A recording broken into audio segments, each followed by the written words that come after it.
Pernahkah kita merasa sudah beribadah dengan benar, namun di balik itu ada sesuatu yang justru membuat ibadah kita tertolak?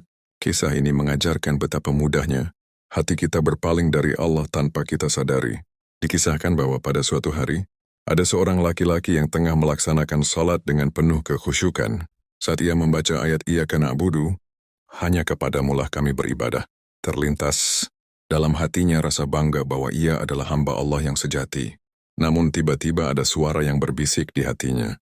Pembohong, sesungguhnya engkau menyembah makhluk. Tersentak oleh bisikan itu, ia menyadari masih ada kebergantungan dalam dirinya kepada manusia. Ia pun bertobat dan menjauh mengasingkan diri dari keramaian. Ia kembali melaksanakan salat dengan lebih sungguh-sungguh. Namun saat sampai pada ayat yang sama, suara itu kembali terdengar. Pembohong, engkau menyembah istrimu. Ia sadar cintanya kepada pasangan lebih ia utamakan daripada Tuhannya. Dengan penuh berat, ia menceraikan istrinya demi menjaga ketulusan ibadahnya. Ia kembali menghadap Allah, kali ini tanpa siapapun di sampingnya. Namun ketika ayat itu lagi yang ia baca, suara itu mengusik kembali. Pembohong, sesungguhnya engkau menyembah hartamu. Ia pun melepaskan seluruh harta yang ia miliki.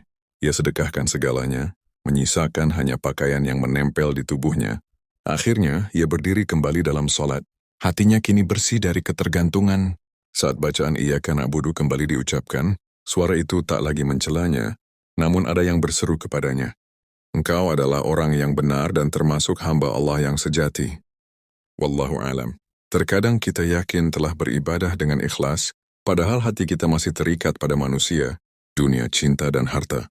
Ibadah yang benar adalah ketika hati hanya menggantungkan harapan kepada Allah, satu-satunya yang layak disembah. Mari kita bertanya pada hati kita sendiri. Siapakah yang sebenarnya kita sembah ketika salat? Mari luruskan niat, bersihkan hati, dan jadikan Allah satu-satunya tujuan ibadah kita. Jika kisah ini bermanfaat, bagikan kepada orang lain agar lebih banyak hati yang tersadarkan.